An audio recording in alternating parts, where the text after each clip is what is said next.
the U.S. and Israel launch military strikes, President Trump declares the supreme leader of Iran is dead. Our objective is to defend the American people by eliminating imminent threats from the Iranian regime. This may be a very significant symbolic and operational blow, but it is not the end of the operation, at least as described by President Trump. Iran has launched a counterattack on U.S. bases across the Middle East. The UAE, Kuwait is on alert. Qatar, missiles coming in and missiles being intercepted. There's another one. The future of the Middle East as America enters into war with Iran. Good evening. The dictator is dead. The Israelis said it, President Trump said it, and now Iranian state television is confirming it. After more than 30 years ruling Iran as a brutal theocracy, Ayatollah Ali Khamenei is no more. That is the biggest news in a day that began with a historic surprise. At around 10 a.m. local time in Iran, in the holy month of Ramadan, the U.S. and Israel launched a large-scale joint attack. The first signs, those plumes of smoke over Tehran. And then about 90 minutes later, President Trump announced a massive and ongoing combat operation aimed at toppling the regime there. He also laid out the history, the revolution 47 years ago that brought the first Ayatollah to power, replacing a secular society, the kind of place where women dressed and dreamed as they wished, with a system of strict religious theocracy. The president noted the decades of mayhem as well, the murder of service members in Beirut, the bombing of the USS Cole, and the arming of proxies that have, as the president put it, soaked the earth with blood and guts. But what now? How wide could this go? And what happens when the shooting ends? Many Iranians are celebrating today's attack, but the regime still stands, announcing a 40-day period of mourning for the late supreme leader. And with the Iranian Revolutionary Guard still firing rockets at Israel, at other American allies, and at U.S. bases throughout the region, vowing in just the past hour, in fact, that, quote, the most ferocious offensive operation in the history of the Iranian armed forces will begin in a few moments. The U.S. military buildup in the region is already the largest in a generation. And President Trump, in a post not long ago, promised that, quote, heavy and pinpoint bombing will continue, quote, uninterrupted throughout the week or as long as necessary.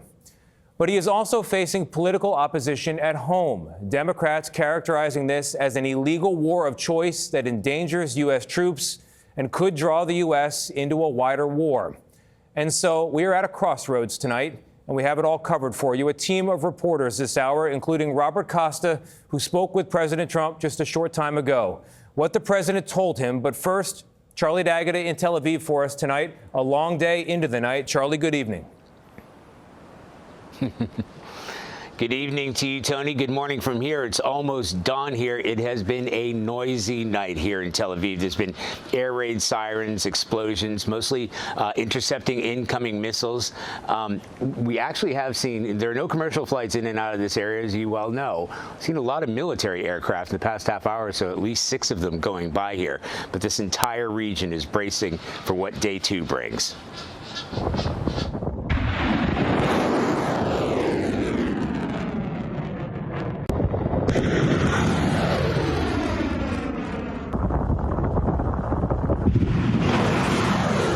I can tell you that Israel's state of emergency is still in effect. They're warning residents to stay off the streets, stay close to shelters. As I said, we've had multiple air raid sirens, even in the past couple hours or so through the night. Schools and businesses are shut. And, you know, this is a sort of Monday for them. So schools and businesses would be in session. Israel is on edge, not just here, but other countries across the Middle East. They're bracing for more attacks to come because, as you've seen, Iranians have tried to attack U.S. bases, very well defended in places like Al Udeid, and the base, in Bahrain, but this is a better idea of what we were covering yesterday. The Israeli military announced a new wave of attacks against Iran's air defenses and ballistic missiles this morning. U.S. officials tell CBS News American forces are taking part again, too, in what the U.S. military has called Operation Epic Fury, releasing this footage showing F-35 stealth fighter jets, F-18s, cruise missiles launched from one of a dozen U.S. Navy destroyers from an undisclosed location. Intelligence and military officials tell CBS News around 40 Iranian officials were killed, along with the Ayatollah Ali Khamenei, in a series of strikes. Iran's military forces had already launched retaliatory strikes earlier in the day when President Trump posted a speech outlining the main objective, regime change, urging Iranian citizens to rise up. I say tonight that the hour of your freedom is at hand. Stay sheltered. Don't leave your home. It's very dangerous outside. Bombs will be dropping everywhere. When we are finished, take over your government. It will be yours to take. And while Iran's supreme leader may be dead, its military continues to fight on.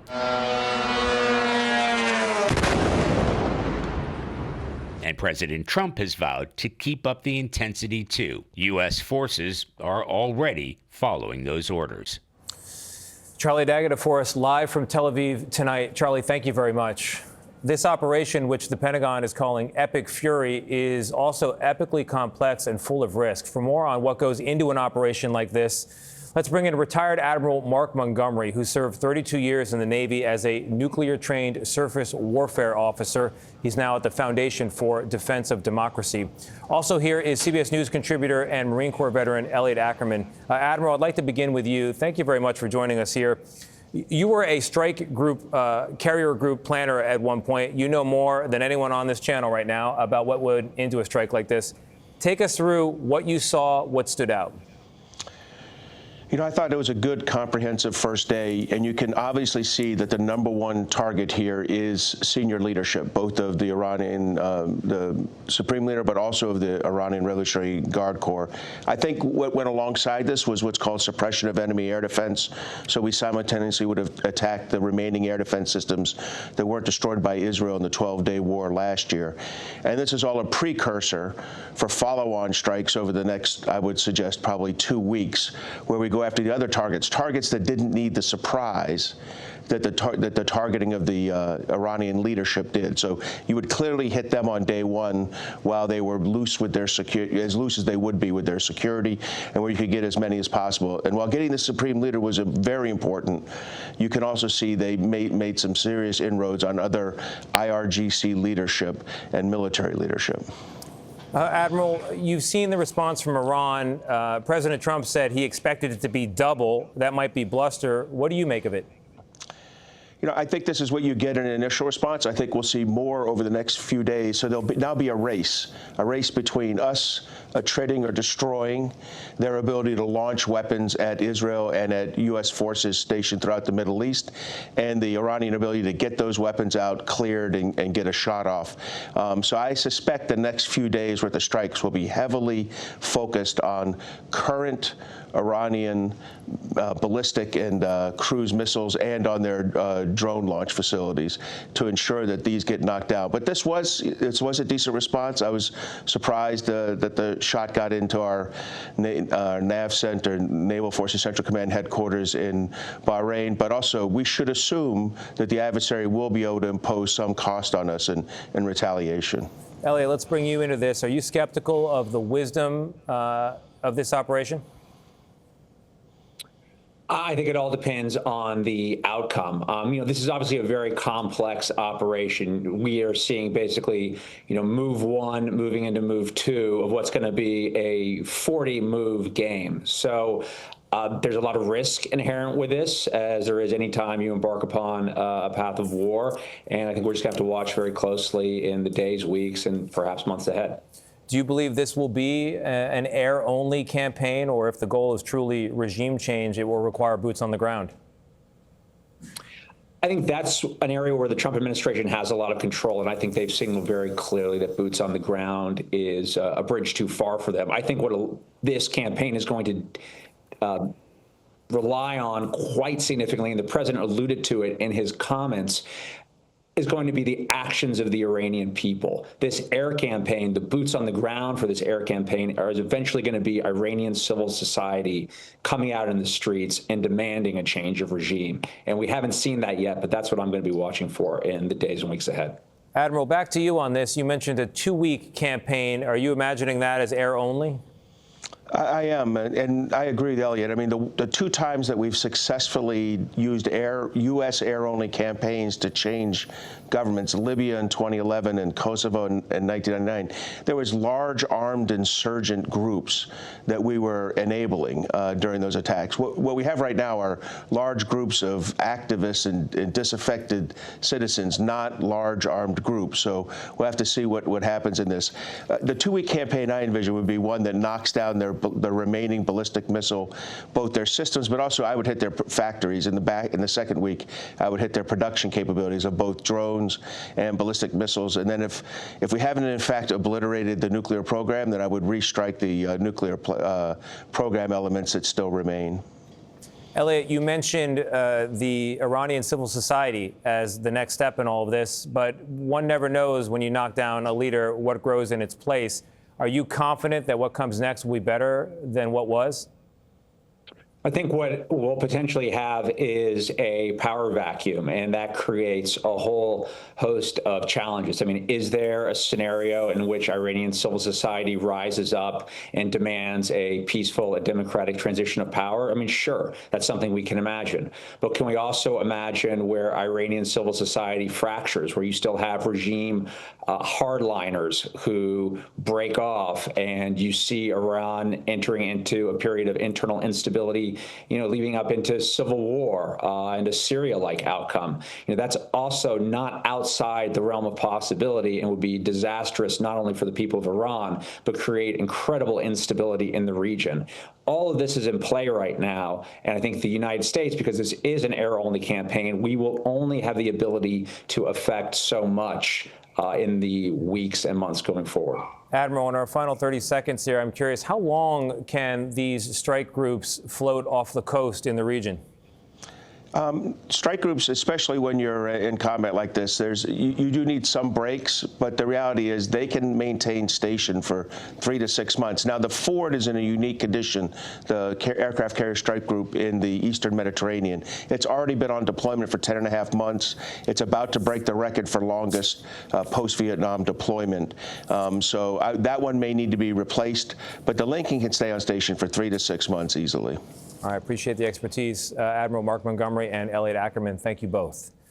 In announcing today's joint strike on Iran, the president laid out his rationale for major combat operations, promising to target the regime's weapons and, quote, annihilate their navy.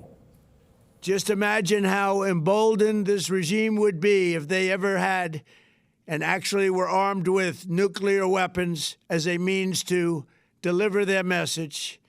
For these reasons, the United States military is undertaking a massive and ongoing operation to prevent this very wicked, radical dictatorship from threatening America and our core national security interests. We are going to destroy their missiles and raise their missile industry to the ground. It will be totally, again, obliterated.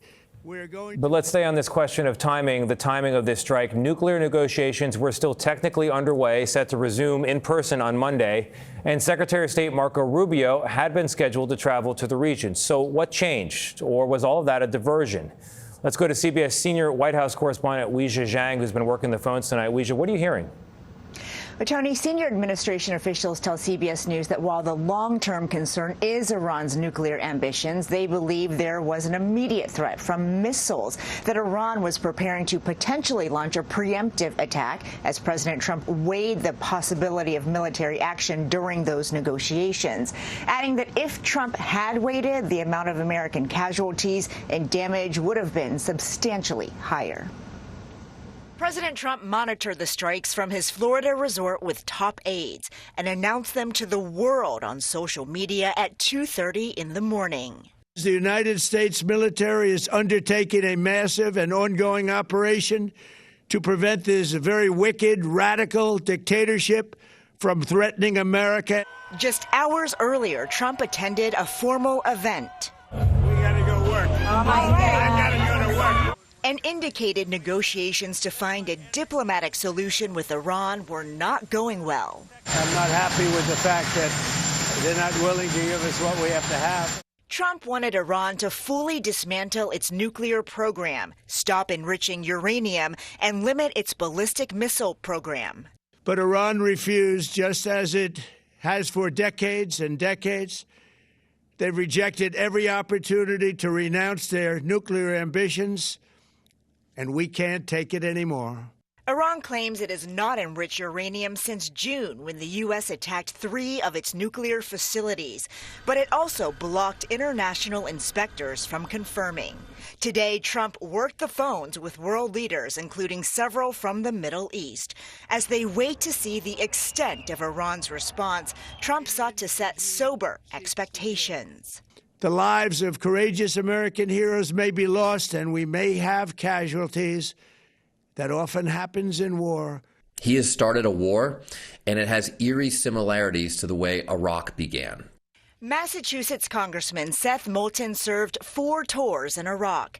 He is among the Democrats who have criticized Trump for not seeking congressional approval before attacking Iran. You have to obey the Constitution, and that means going before Congress and asking Congress to decide, is it worth putting young American lives on the line with great risk to achieve these goals? Democrats plan to force a vote on a bipartisan bill that would require President Trump to seek congressional authorization to use military force in Iran, but it would likely fail with near unanimous Republican opposition. And even if it did pass, Trump could veto it. As for this hour tonight, President Trump continues to closely monitor the situation from Florida alongside members of his national security team. He also attended a GOP fundraiser tonight at his Florida resort. His press secretary says the Republican Party is, quote, more important than ever. Tony. All right, Weisha, thank you very much. Chief Washington analyst Robert Costa spoke with President Trump by phone this evening, and he joins us now. Robert, good evening. What did the president tell you? Good to be with you, Tony. When I spoke to President Trump just before he went to that GOP fundraiser by phone, he expressed great confidence in the military strikes so far. He notably said he's monitoring the situation, and he's somewhat surprised that the retaliatory response from Iran has been less than expected by the United States and its allies, though, of course, it's a fluid situation.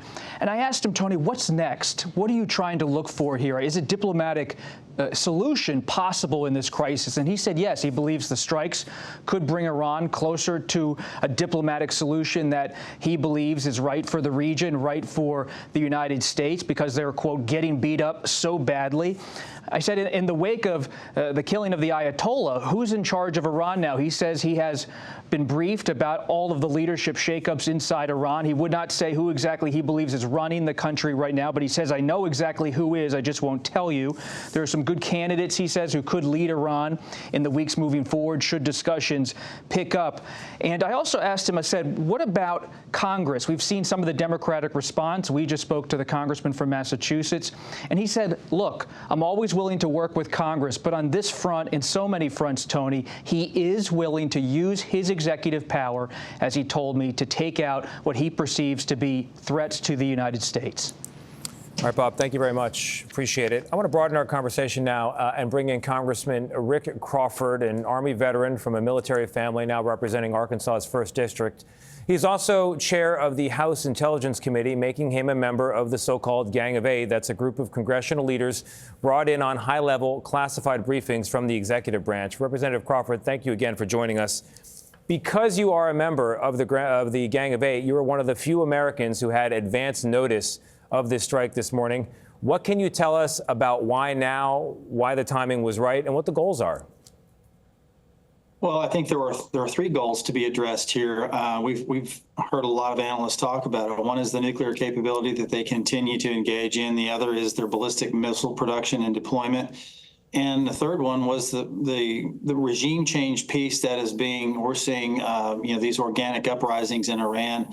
And we're seeing the regime had killed upwards of 30,000 of their own people as a result. So There were some compelling reasons here, but I would argue that, the notion of starting a war with Iran, I don't think that people realize we've been at war with Iran since 1979. So President Trump is not starting a war, he's finishing one. One of the questions Democrats have raised is whether the president should have gone to Congress for approval. Now, Congress, of course, hasn't declared war formally since World War II. But there is the question of whether this is really a preemptive strike or merely a preventative one. Was there an imminent threat from Iran? I'm not sure that there's much of a difference between a preventive or a preemptive strike in this context. I think what we're seeing here was there was a sufficient threat and a 47-year history that we had reached a point at which we are not going to take anymore. And I think President Trump recognized that this was an opportunity that the timing was perfect and it was surgically precise. And the conditions on the ground are such that the Iranian people needed assistance so they can affect their own self-determination and really take matters into their own hands. Now, regime change is a byproduct of that.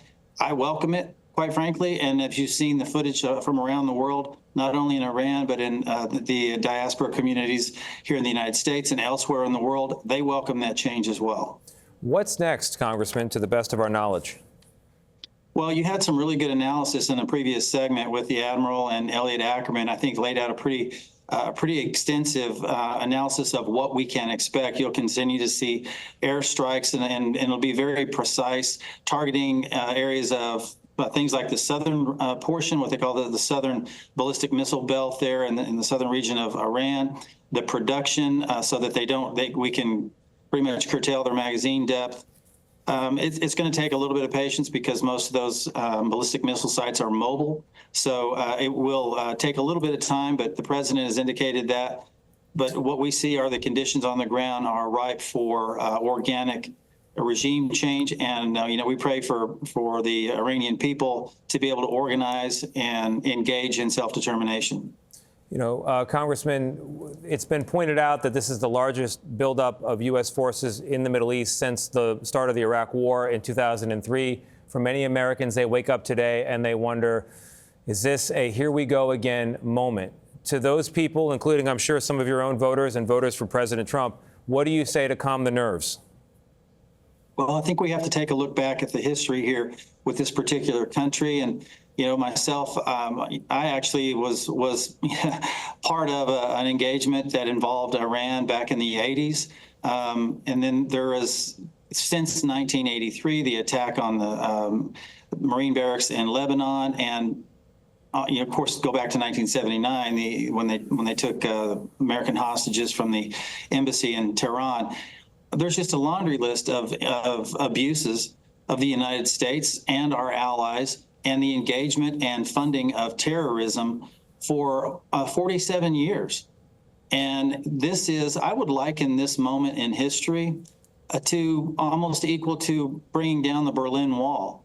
The job's not finished yet, but that is the historic arc that we're seeing play out in front of us here, in that we're doing something that is actually beneficial to the entire world, particularly the Gulf region there.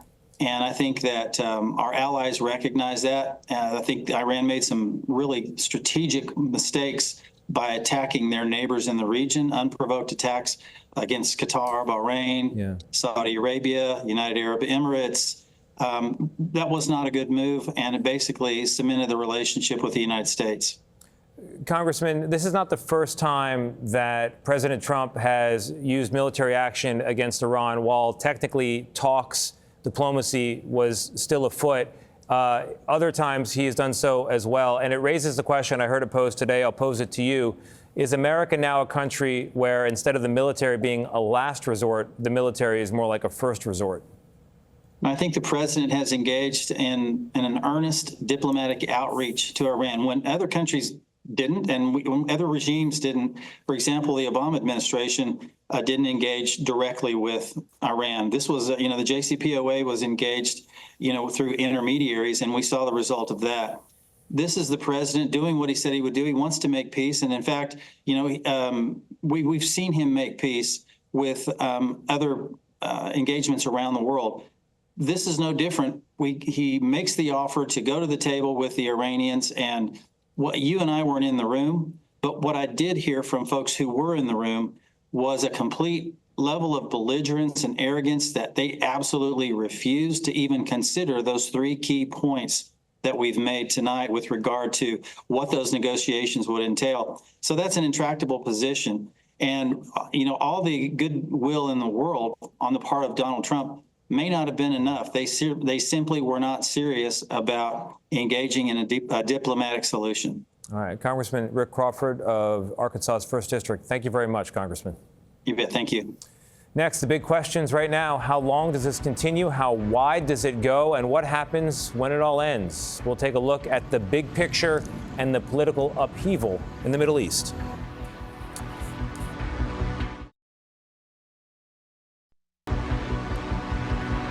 We are back with a CBS News live special, War with Iran, and we start with side-by-side satellite imagery. You can see the before and after versions showcasing the catastrophic damage at the Ayatollah's compound in Tehran.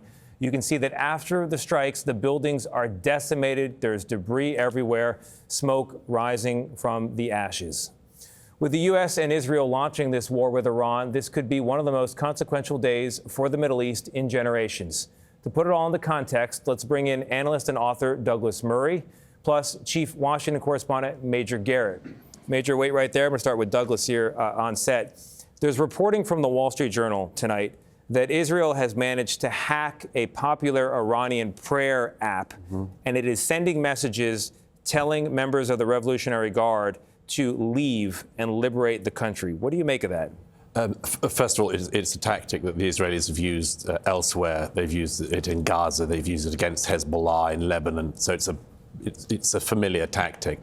The message itself is simply reiterating what President Trump said in his late night message, which is to request that the Revolutionary Guards, the Basij and others put down their weapons. And in Trump's language, he said last night, now is the time to do that. Otherwise, there's another route further down the road. So let's talk about the otherwise. What are the implications in the days, weeks, or longer ahead for America, Iran, the world? Well, the first thing is, of course, you mentioned at the beginning how historic this is. Since 1979, the Iranian revolutionary government has, first of all, been repressing, of course, the Iranian people. It's been colonizing the entire region. It's been colonizing Iraq, Lebanon, Syria, Yemen. And of course, it's been the world's foremost sponsor of terror. So the fact that that regime seems to have been certainly decapitated and seems now to be tottering means, first of all, that we will very likely see a very different Middle East. But there's a secondary thing, which is, of course, and President Trump did refer to this a bit in his remarks, perhaps not enough in my view, was that don't forget that the terrorism that this regime has been spreading has not been limited to the Middle East.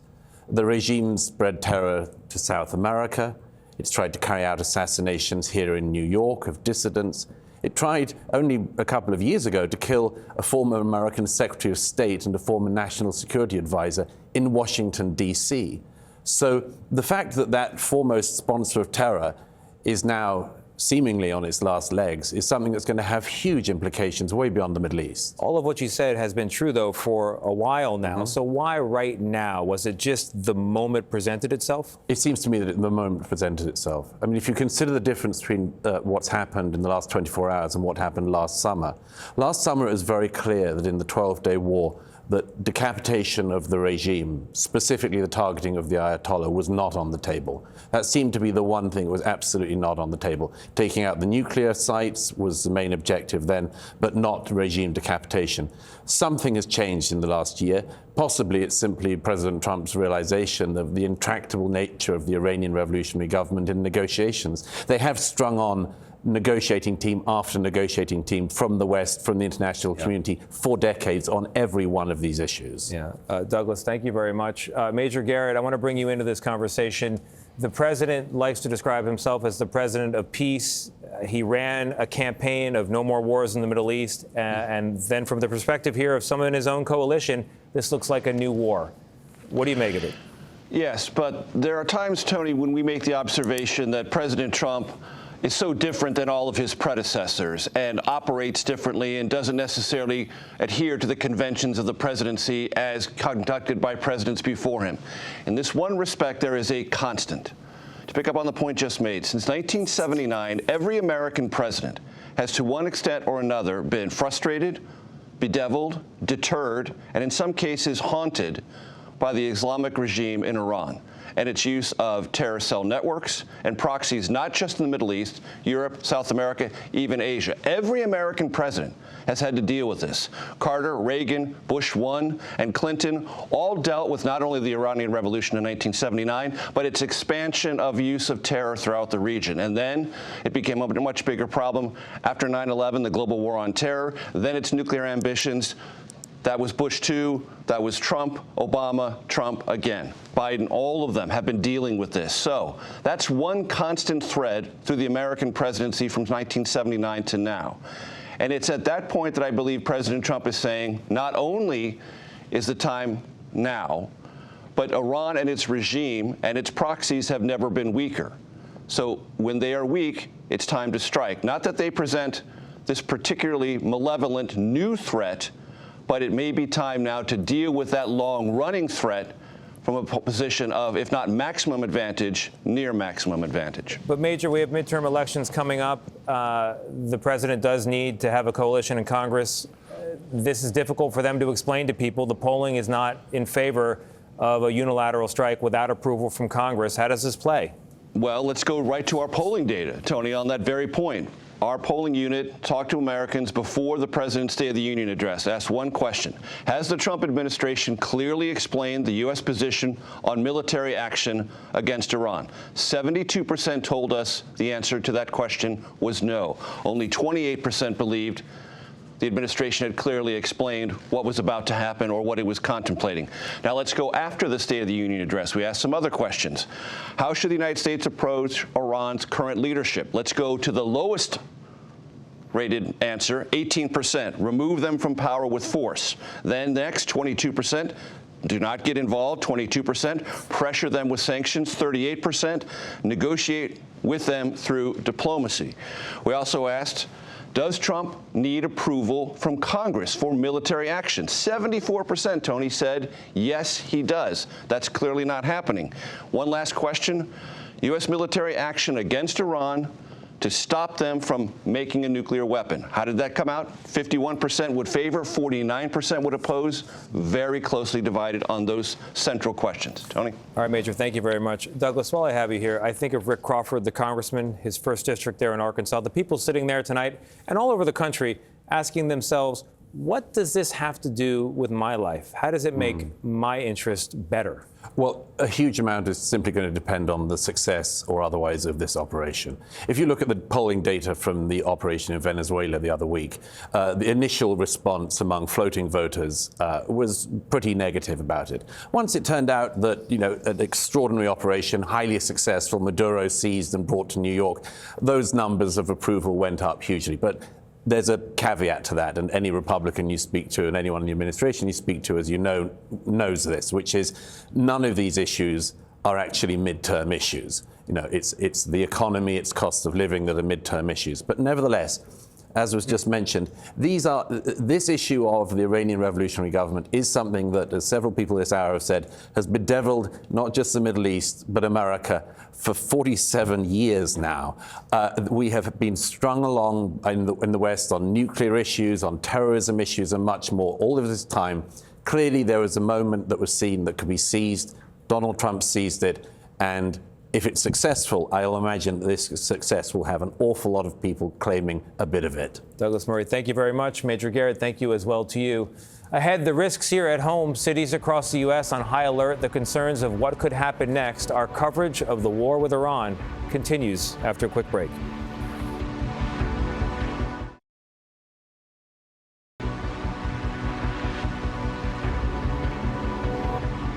Welcome back to a CBS News live special, War with Iran, and with the Islamic Republic tonight promising a ferocious response to strikes by the U.S. and Israel. Let's turn back now to the homeland and concerns here over whether Iran has so-called sleeper cells preparing to retaliate. CBS correspondent Drika Duncan has been looking into security precautions here at home. Tonight, federal law enforcement officials are warning of a heightened security threat in the U.S. following those deadly strikes in Iran. Security has been increased in dozens of cities across the country. Hundreds today marched near the White House. And during this protest in New York City, drones and helicopters monitored the scene from above as demonstrators called for an end to the strikes. It's not the United States' responsibility to conduct regime change abroad. If we want to really focus on human rights and regime change, we should focus on it here. We spoke with NYPD Counterterrorism Deputy Commissioner Rebecca Weiner. Every day, she meets with more than a dozen intelligence officers from around the world. Because of the international partners that you work with, I wonder if you had any heads up that this was happening, or did you learn like everyone else this morning? I think we've all been reading the tea leaves over the last several weeks about what could transpire, and that gave us opportunity to make sure that we're leaning into all of our partners, all of our intelligence resources. Does the threat level increase now that we know the supreme leader has been killed? The threat level increases whenever there's a conflict like what's happening in the broader Middle East, regardless of a leader being killed or not. Our response is to focus on New York City and what the risk is to our city. What would you tell folks who are nervous, who are genuinely concerned about the safety of not only New Yorkers, but this country? We deploy all these resources so that New Yorkers can go about their days knowing that we have the resources, we have the partnerships, and we have the intelligence in play to keep our city safe. And when it comes to those reported sleeper cells, Deputy Commissioner Weiner would not go as far as to say they are tracking them, but she did say they are leaning into any tips and any leads. Tony? Jericka, thank you very much, and we'll be back with you in a moment on another topic, so stick right there. Meantime, a more in-depth look at threats here in the homeland. I want to bring in CBS News national security contributor Samantha Vinograd. She served as former Assistant Secretary for Counterterrorism at the Department of Homeland Security. Sam, thank you very much for joining us. So the Department of Homeland Security is saying it's unlikely that large-scale physical attacks will happen here in the U.S. However, they say Iran could launch more targeted physical attacks, smaller scale, and that cyber attacks are possible. What are we looking at? Well, what we're looking at is the fact that for the past several decades, the Iranian regime has seriously invested in surrogate networks in the United States and around the world. Those surrogate networks have been successful in trying to launch assassination attempts against government officials, dissidents, members of the Jewish community, and others. And so for that reason, in my experience, Tony, the federal, state, and local government officials at any given time have a serious amount of ongoing investigations into Iranian-backed criminal and counterterrorism-related threats. Certainly, after the assassination of the supreme leader and the ongoing kinetic conflict in the Middle East, the ability for the regime to try to tap into those surrogate networks to try to retaliate for what's happening is even higher. And that's why we are seeing really unprecedented cooperation between all levels of government and probably the private sector to try to share information, increase intelligence gathering, intelligence analysis, and to deter attacks by putting out more physical patrols, more visible law enforcement, and other matters. Sam, how credible, how imminent are the potential attacks, the threats against the Jewish community, the U.S. government officials, the U.S. military community? What do you know at this hour? What I can say is the Iranians have come pretty close in the past. And really, I've worked closely with the NYPD and others. We have a really incredible law enforcement intelligence community in this country. But the Iranian regime is quite sophisticated and good at what it does. I am not a huge fan of saying there's no credible or imminent threat, because that can change very, very quickly for something to go to non-credible and to become imminent.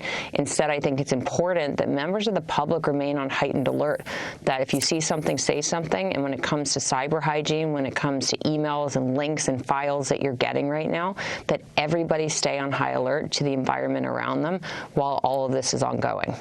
All right, Sam Vinograd, thank you very much. Another concern on Americans' minds is the potential economic impact this strike will have on oil and gas prices here at home. I want to go back to Drika, as promised. Thank you very much for sticking around. What's going to happen to oil and gas prices? Yeah, so we've been looking into this, and essentially, you know that the oil is traded on a global market. Because oil trades on that market, any disruption to the supply can spike oil prices worldwide. Now, the bigger concern may be access to the Strait of Hormuz, a key area used to carry roughly 20% of the world's oil. How these oil markets react will depend on how long this conflict lasts. Bottom line, Tony, if crude oil jumps significantly, drivers in the U.S. could see prices go up within a matter of days. We'll be monitoring it closely. Drika, thank you very much. Appreciate it. Coming up, cheering in the streets in Iran, we're going to speak with an Iranian dissident living in exile here in the U.S. who has been dreaming of this moment for years. You're watching CBS News.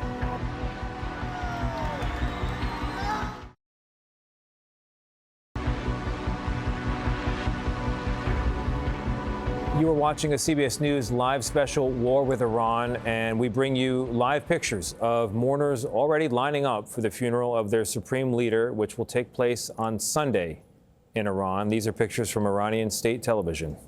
While there are people mourning, there are also plenty of Iranians celebrating at this hour. And with us now is CBS News contributor and Iranian-American journalist Masih Alinejad, who has survived not one, not two, but 3 plots by Iran's regime to kill or kidnap her. Masih, thank you very much for being here. It sounds like you've lost your voice a little bit. Is that related to today's events? I have been singing, shouting, screaming, celebrating with my people inside Iran. I was talking to mothers. Ibrahim Kitabdar's mothers, Peshman's mothers, Puya's mother. These are the mothers that they lost their children. And I hear their voices that they are celebrating the killing of the murderers, Ali Khamenei. So that's why I lost my voice. But don't worry, when I need it to come back to me. I see the celebrations. I can sense the joy in the streets. Is there apprehension about what comes next? You know, of course, people are worried. But this is the time that my people, Iranians, they are experiencing pain and hope.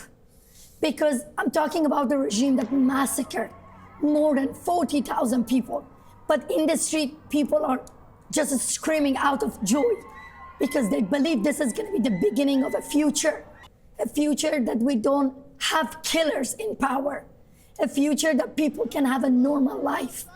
You know, for many of Americans watching me, maybe this is about a country miles away from America. They say that this is the story of people that we don't maybe know them. But for me, this is my life story. I was put in prison when I was only 19 years old. I was pregnant. This is the regime. Think about it. They have stolen my life. They have stolen my family, my country, everything.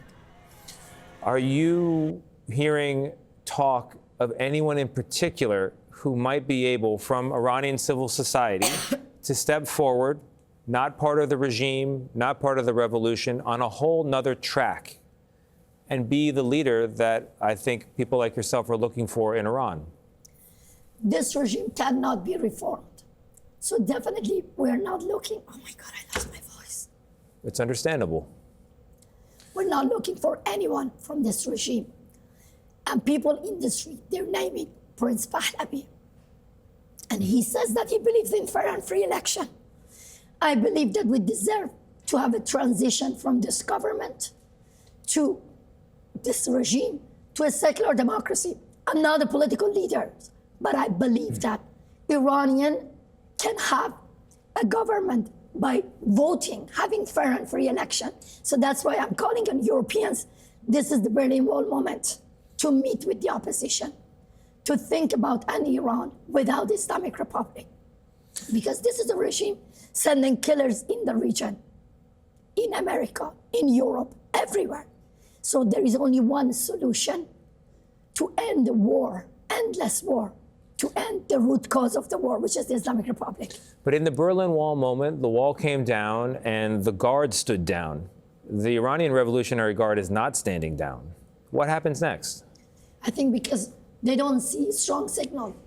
As soon as they see signal from the European leaders all over the world, you know, Arab leaders, where are they? If there is think about it, a political coalition in Iran and outside Iran, like the Europeans, Americans, leaders from Arab countries, if they get all united, having a plan, a strategic plan to see an Iran without Islamic Republic, that will send a signal to the Revolution Guards members to put their guns down. I think we need to see this signal. 10:54 here in the East. How do you think future generations will look back at this moment? Oh my God, I can't talk. I lost my voice. You have to bring me back tomorrow. I need some hot water. All right, let's get the ladies some hot water. Masi Alinejad, thank you very much for being here. Appreciate it. I will invite you to my beautiful country. I want to hug my family. It has been 15 years.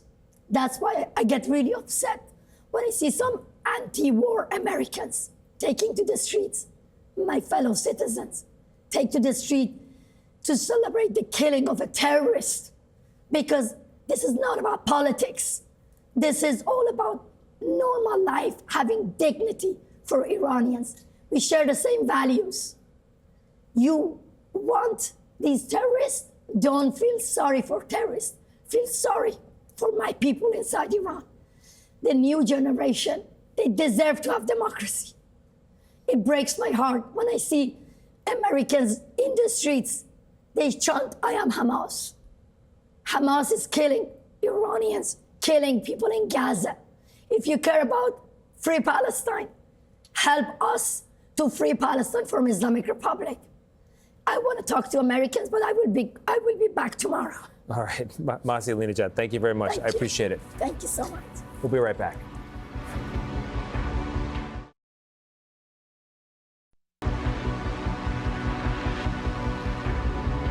Welcome back to a CBS News primetime special, War with Iran. We are nearly 24 hours now into a whole new world, and none of us knows exactly where this is headed. But here's where we are. In a surprise attack this morning, the United States and Israel launched a massive aerial assault on Iran, decapitating its leadership and, in perhaps the most notable development of all, killing that country's supreme leader. For more than 45 years, Iran has been an iron-fisted theocracy, ruled by leaders who turned a country where women worked and dressed as they pleased into a religious dictatorship that crushed dissent and killed thousands of its own people in just the past couple of months alone. Even as Iran retaliates tonight, that era of repression may be over. There are no reports of American casualties at this hour from Iranian airstrikes. There are, however, celebrations in the streets of Tehran. President Trump told the Iranian people, take control of your government.